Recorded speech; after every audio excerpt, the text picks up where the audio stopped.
West Hollywood is facing a massive shakeup as residents demand action against a state housing law that could change the face of their city forever. Jonathan Feinstone and the West Hollywood West Residents Association are sounding the alarm on SB 79, a mandate that threatens to rezone over 80% of the area for high-density development without any community input. With the July 1 deadline looming, local property owners and renters are scrambling to push the city council for a formal challenge before it is too late. Looking for a fast-charging, ultra-responsive stylus for your iPad? Meet the 2X Fast Charge Active Stylus Pen, designed for 2018 to 2025 Apple iPads. Take your creativity and productivity to the next level. Click the link in the video description to shop now on Amazon. In global cinema news, the highly anticipated blockbuster The Devil Wears Prada 2 is sparking controversy overseas. The film, featuring stars like Anne Hathaway, has drawn criticism in China specifically regarding the naming of a key Asian character. Audiences and critics are actively debating the cultural implications as the film makes its international impact. Panic unfolded in a local community today as authorities swarmed the area following reports of gunfire. Hollywood police were dispatched to the scene in response to the emergency, leaving neighbors on high alert. We are tracking this developing situation closely as officials continue their investigation into the reported incident. Finally, we catch up with the incredibly prolific actor Eddie Marsan to discuss his latest project, No Ordinary Heist.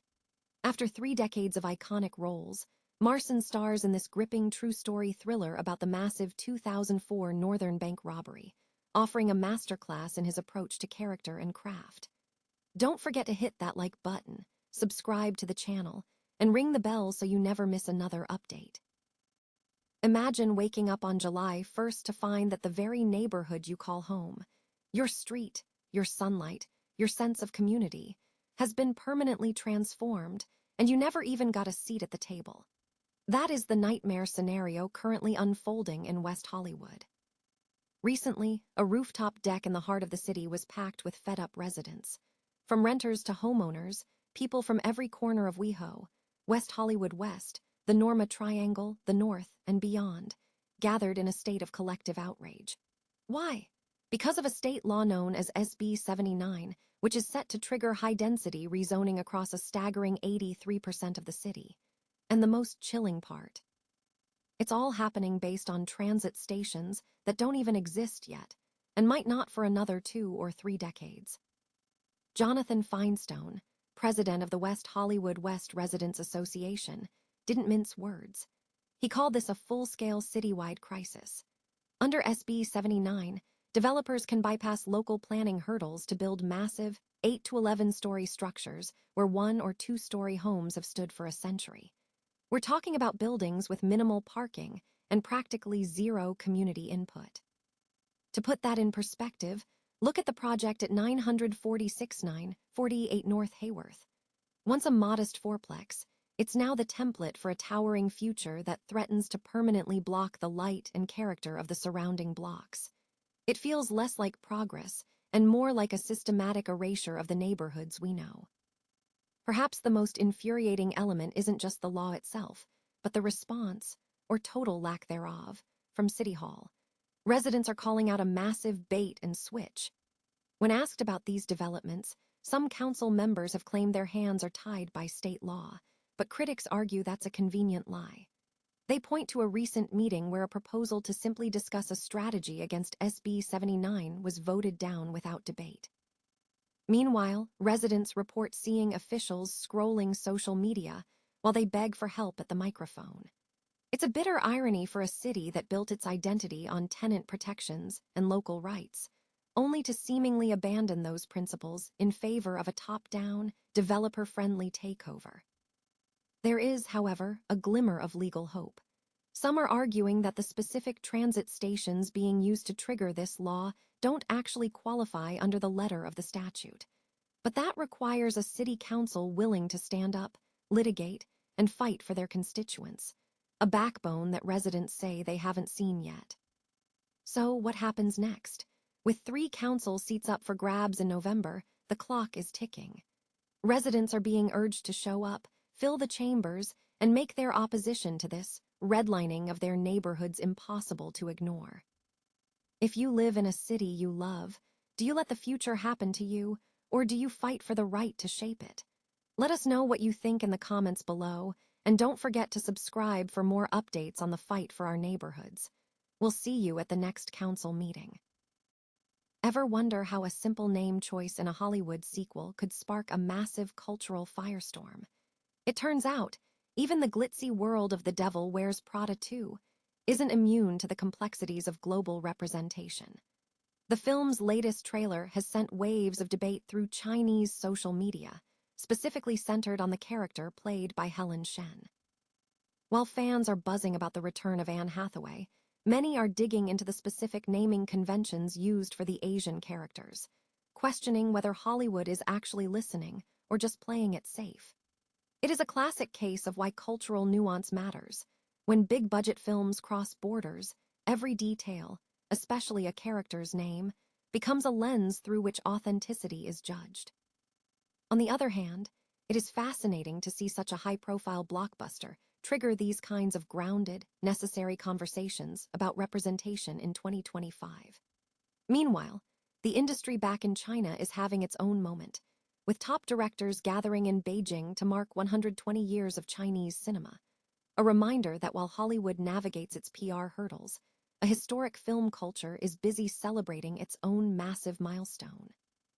It brings us back to the legacy of innovators like James Cameron, who reminds us that storytelling is always evolving, whether it is through technical marvels or the social ripples we create. What do you think? Is this just a harmless oversight, or does it signal a bigger disconnect in how Hollywood handles global character design? Let me know your thoughts in the comments below, and don't forget to hit subscribe for more deep dives into the stories shaping our screens. At the end of the day, the best stories are the ones that challenge us to see the world from a perspective other than our own. Imagine this. It is a quiet, typical day in your neighborhood, when suddenly the eerie wail of sirens shatters the silence and dozens of cruisers tear down your street. That is exactly what played out in Hollywood earlier today as police descended on a local area following urgent reports of gunfire.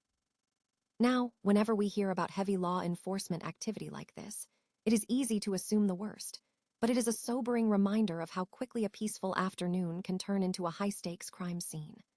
Authorities are currently swarming the perimeter, keeping a tight lid on the situation while they piece together exactly what happened and whether any suspects remain at large.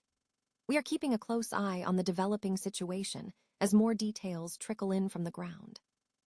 If you live in the area, please keep your doors locked and follow all directives from the officers on the scene.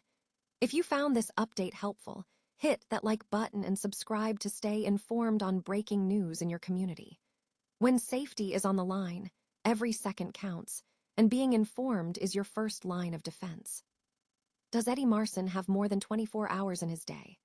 Honestly, looking at his relentless output over the last 3 decades, you'd be forgiven for thinking so. From the high-octane spectacle of Mission Impossible and Sherlock Holmes to the grit of indie darlings like 21 Grams and Vera Drake, Marsan isn't just a face on the screen. He's a chameleon who has spent 30 years perfecting the art of disappearing into someone else's skin. But here's the thing about Eddie. He isn't interested in the fame machine. He calls himself an actor, not a star, and there's a quiet pride in that distinction. I caught up with him ahead of the release of his latest film, No Ordinary Heist, where he steps into the shoes of a bank manager coerced into a nightmare. Based on the true story of the 2004 Northern Bank robbery, the largest cash heist in British history, the film isn't just a thriller.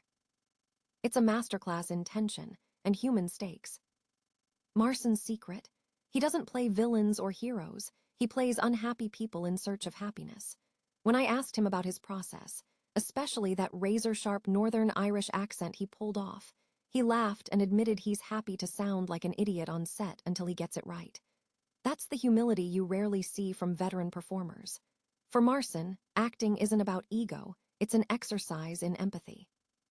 It's about stripping away our own prejudices to find the common ground, even in the most extreme circumstances. Whether he's playing the beloved Terry Donovan or diving into the world of the Rings of Power, he views every project as a fresh education. He's skeptical of the modern tendency to make films that are overly didactic, favoring instead the idea that art should be persuasive. If you want to change minds, you don't lecture, you make someone feel.